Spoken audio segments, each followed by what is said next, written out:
Hello to all my dearest and lovely students. आज जो हम इस पर्टिकुलर वीडियो में देख रहे हैं, जो टॉपिक हम उठा रहे हैं that is business statistics. BCom का दिल्ली यूनिवर्सिटी का एक आपका नॉर्मल पेपर है बिग बिजनेस स्टैटिस्टिक्स, जिसके अंदर लैब कंपोनेंट भी है, आपका लैब प्रैक्टिकल भी होने वाला है। तो उस लैब प्रैक्टिकल में कौन कौन से टॉपिक हैं जो आपको प्रिपेयर करने हैं, उसके बारे में हम यहाँ प्रिपरेशन कर रहे हैं। ठीक है, तो स्टार्ट करते हैं। सबसे पहले फर्स्ट क्वेश्चन जो होता है आपके पास हमेशा, जो नॉर्मली क्वेश्चन पेपर में होता है कि generate a table of 300 random numbers, कि आपको एक टेबल जनरेट करनी है जो कि 300 उसमें रैंडम नंबर होंगे, और वो कितने होंगे, किस रेंज में होंगे, वो भी आपको क्वेश्चन में बता दिया जाता है। जैसे कि यहाँ पर है 1 to 300, दैट मीन 1 से लेके 300 तक के बीच में आपको रैंडम नंबर क्रिएट करने हैं, टोटल 300। एंड उसके बाद हमें mean, median, mode, standard deviation, kurtosis, maximum, minimum और स्क्यूनेस फाइंड आउट करना है। देखने में क्वेश्चन बहुत अजीब लग रहा होगा, है ना, और डिफिकल्ट भी लग रहा होगा, क्योंकि हमने जब कॉपी में करे हैं कर्टोसिस, स्टैंडर्ड डिविएशन, तो टाइम कंज्यूमिंग थोड़ा होता है। बट यहाँ पे बिल्कुल मैजिक, कुछ ही 1 ही 2 मिनट में हो जाता है सभी।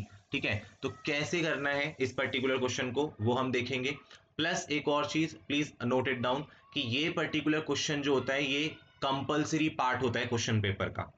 ये जो, क्योंकि सेंट्रल टेंडेंसी का पार्ट है, यूनिट 1 का पार्ट है, विच इज मैंडेटरी, आप इसको स्किप नहीं कर सकते। 5 नंबर का ये क्वेश्चन होगा और ये कंपल्सरी होगा करना, क्योंकि इसके बाद जो पार्ट बी होगा, पार्ट ए में सिर्फ एक ही क्वेश्चन होगा जो यही होगा, इसी तरह से होगा। पार्ट बी में अलग अलग क्वेश्चन होंगे अलग अलग टॉपिक से, उसमें आपको फिर भी चॉइस मिल जाएगी कि कोई 3 कर लो उसमें से, कोई 4 अटेम्प्ट कर लो उनमें से। बट पार्ट ए में एक ही क्वेश्चन होगा जो कि बिल्कुल इस तरह से होगा और कंपल्सरी होगा। You don't provided any kind of choice, you don't have any single choice कि भाई आप पार्ट क्वेश्चन 1 को स्किप करके कोई दूसरा कर लेते हैं, या फिर पार्ट बी में से 4 क्वेश्चन कर लेते हैं, या 5 कर देते हैं तो क्या पता मार्क्स मिल जाए। तो नो, आपको पार्ट ए में जो ये क्वेश्चन आपको प्रोवाइडेड होगा वो कंपल्सरी है। कैसे स्टार्ट करना है, तो लेट्स बिगिन। सबसे पहले एक्सेल शीट पे जाएंगे, राइट। 300 नंबर पूछे थे, तो उसके लिए हम यहाँ पर अब 1 से 300 के बीच में हम 300 नंबर तो ऐसे टाइप करेंगे नहीं। ठीक है, तो नॉर्मल फार्मूला यूज करेंगे, इक्वल रैंड बिटवीन। जैसे आप आर ए एन डी लिखेंगे या आर ए भी लिखते हैं तो ऑप्शन आ जाता है, सेकंड नंबर पर आपको दिख रहा होगा रैंड बिटवीन, इस पे गए। अब इस पे या तो डबल क्लिक कर लो या फिर टैब जो की होती है कीबोर्ड में उसको प्रेस कर लो, वो सिलेक्ट हो जाएगा formula. Now they are asking bottom और टॉप, तो ये बॉटम टॉप को हम जो है क्वेश्चन में देखेंगे आप, तो ये जो आपको रेंज लिखी हुई है ना 1 से 300, तो यही है, बॉटम 1 हो गया, टॉप 300 हो गया, कि मिनिमम क्या कौन सा नंबर है और आपका मैक्सिमम कौन सा नंबर है। तो वही हम फिल करते हैं। तो बॉटम में हो गया 1, देन मैनुअली कॉमा लगाएंगे, देन टॉप, टॉप मैक्सिमम कितना चाहिए 300, एंड एंटर। तो आपके पास एक नंबर आ गया जो कि 1 से 300 के बीच में ही लाई कर रहा है। अब ये तो एक है, बट क्वेश्चन में रिक्वायर्ड था 300, तो कैसे करेंगे, जस्ट इसको कर्सर लेके जाओ, प्लस का आइकन आपको दिख रहा होगा आ गया कॉर्नर पर, अपना की अगर लैपटॉप पे है तो प्रेस कर कर और ड्रैग कर लो, अगर पीस पे कर रहे हो, डेस्कटॉप पे कर रहे हो तो माउस से सिलेक्ट कर कर उसे नीचे तक ड्रैग करो। एंड लेट से मुझे 20 तक के रेंज से मैं फिर इसको इतना सिलेक्ट कर लेता हूँ, तो ये तो 20 हो गए। Now I will further extend for more. ठीक है, जहां पे कि ये 300 पूरे हो जाए, तो हम ओ तक ले जाते हैं, तो क्योंकि 15 हो गए यहाँ पे, तो देखो क्रॉस चेक करने के लिए आप नीचे देखो, मेरा कर्सर देखना, यहाँ पे देखो काउंट लिखा है, काउंट 300, तो यहाँ भी वो मेंशन हो जाएगा कि ये 300 हुए हैं या नहीं हुए हैं। ठीक है, तो उसके हिसाब से अगर कम होता है तो थोड़ा और ड्रैग कर लो इसे आप। ठीक है, तो इस तरह से आपको देखना है, ये काउंट हो गया 300, दैट्स इट। नाउ अब चीज आती है, ये जो नंबर है ना ये वेरिएबल नेचर के हैं। अगर आप इस पे कोई अभी एक फॉर्मूला लगा दो और फिर दूसरा फॉर्मूला लगाने जाओगे तो ये डिजिट्स चेंज हो जाएंगी, वेरिएबिलिटी है, वॉलेटाइल नेचर है इसका, तो इसको पहले फिक्स करना होगा। तो फिक्स कैसे करेंगे, सबसे पहले तो इसे सिलेक्ट कर लो, जो नंबर है आपके पास इन्हें सिलेक्ट करा, कॉपी कर लिया कंट्रोल सी से, कंट्रोल सी प्रेस करा और कॉपी कर लिया। नाउ यहां लेकर आते हैं, लेट से मुझे यहाँ पेस्ट करना है। अब जल्दबाजी में ना आप नॉर्मल शॉर्टकट की से पेस्ट मत करना, तो यहाँ पर आप माउस का जो आपका राइट हैंड साइड का पॉइंट होता है उसे क्लिक करा, तो ये ऐसे आपके पास ऑप्शन आ जाएगा, यहाँ पे जाना पेस्ट स्पेशल ये लिखा हुआ। ठीक है, जैसे ही पेस्ट स्पेशल पे क्लिक करोगे आपके पास ऐसे बॉक्स आ जाएगा, ये ऑल पर है, इसको वैल्यू पर लेकर आओ, वैल्यूज। जैसी वैल्यूज पे क्लिक कर दोगे ओके कर दो, ठीक है। देखो देन उसके बाद आपका जो डाटा है वो ऑटोमेटिकली सारा पेस्ट हो जाएगा। और इस बार जो अभी आपका डाटा है ना ये फिक्स है, ठीक है। अब इसमें वॉलेटिलिटी जो है या वेरिएबिलिटी जो है वो नहीं होगी। आप कितने ही फॉर्मूले लगा के इसे सॉल्व कर लो, डिजिट्स यही रहेंगी through out the question, change नहीं होंगी वो। तो इस तरह से पहले हमने जो डाटा है अपना फिक्स कर लिया, ठीक है। जैसे कि सपोज करो आप इस तरह से उसको कलर भी करके दिखा सकते हो। तो ये हमारा मेन डाटा हो गया, राइट। अब क्वेश्चन में रिक्वायरमेंट क्या थी, मीन निकालना।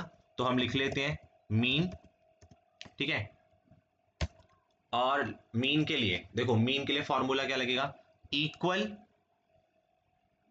और इससे पहले एक और चीज करते हैं, ये जो डाटा है ना, ताकि इसको बार बार सिलेक्ट ना करना पड़े, हम क्या करते हैं, इसको पहले सिलेक्ट कर लेते हैं एक बार यहां से। और उससे पहले ये जो आपने इक्वल साइन है वहां से हटा दो, पहले वापस इस पे आओ डाटा पर, ठीक है। 2 मिनट के लिए भूल जाओ कि हम मीन निकाल रहे हैं, राइट। सपोज करो पहले डाटे पे आओ और इसको सिलेक्ट करो, पहले ऐसे डाटा सिलेक्ट करके इसका कुछ नाम रख दो। जैसे मैं यहाँ गया, अब मैं डाटा का नाम कैसे ही सिलेक्ट करा, और ये जो यहाँ पे आपको ऑप्शन दिख रहा है, यहाँ गए बॉक्स नेम पे, यहाँ पे इसका नाम रख दिया लेट से डाटा 1, ठीक है। इसका हमने नाम रख दिया डाटा 1। Now enter. अब आते हैं अपने क्वेश्चन पर जो हम बात कर रहे थे। तो मीन निकालना है, तो मीन लिखा। नाउ फॉर्मूला इक्वल, मीन के लिए हम सिलेक्ट करते हैं एवरेज, है ना। मीन को एवरेज भी बोलते हैं, तो एवरेज के लिए ए वी। जैसे ही आप लिखोगे ड्रॉप डाउन लिस्ट आ जाएगी, उसमें से एवरेज सिलेक्ट कर लो। सेकंड नंबर पर दिख रहा है एवरेज, टैब दबाकर उसे सिलेक्ट कर लिया। अब वो कह रहे हैं नंबर्स, तो जो अब हमने डाटा सेट नाम दिया था हम डायरेक्ट उसको रिप्रेजेंट कर देंगे, सिलेक्ट करने की जरूरत नहीं है। तो जैसे आप डी ए लिखोगे वो सबसे ऊपर टॉप पे देखो आपका नाम आ जाएगा जो डाटा सेट आपने रखा है। तो डाटा सेट 1, टैब से उसे सिलेक्ट कर लो एंड एंटर। तो ये आपका मीन आ गया। सिमिलरली अब हम मीडियन निकालेंगे, तो मीडियन के लिए पहले मीडियन लिख लो, ठीक है। देन नेक्स्ट इक्वल, मीडियन के लिए तो एम ई डी, जैसे लिखोगे नीचे ऑप्शन आ जाएगा मीडियन, उसे टैब से सिलेक्ट करा, यहां गए मीडियन, टैब से उसे सिलेक्ट करके मेक इट श्योर आप उसे प्रॉपरली सिलेक्ट कर लो, तो टैब। देन अगेन किसका निकालना है, डाटा 1 का, जो हमारा डाटा था। तो जैसे आप डी ए लिखोगे आपका ऑप्शन आ जाएगा डाटा 1, उसे टैब से सिलेक्ट करो एंड एंटर। तो ये आपका मीडियन आ गया। नाउ मोड, तो मोड पूछा था क्वेश्चन में, तो मोड लिखा। मोड के लिए पहले इक्वल, मोड निकालने के लिए एम ओ, जैसे आप लिखोगे नीचे देखो आपका ऑप्शन आ गया मोड, उसको सिलेक्ट कर लो। देन डाटा 1 है तो डी लिखेंगे, वैसे ही डाटा हमारे पास ऊपर आ जाएगा, उसे हम टैब से सिलेक्ट कर लेंगे एंड एंटर। तो ये हमारा मोड आ गया। नेक्स्ट क्या पूछा था, स्टैंडर्ड डिविएशन, तो स्टैंडर्ड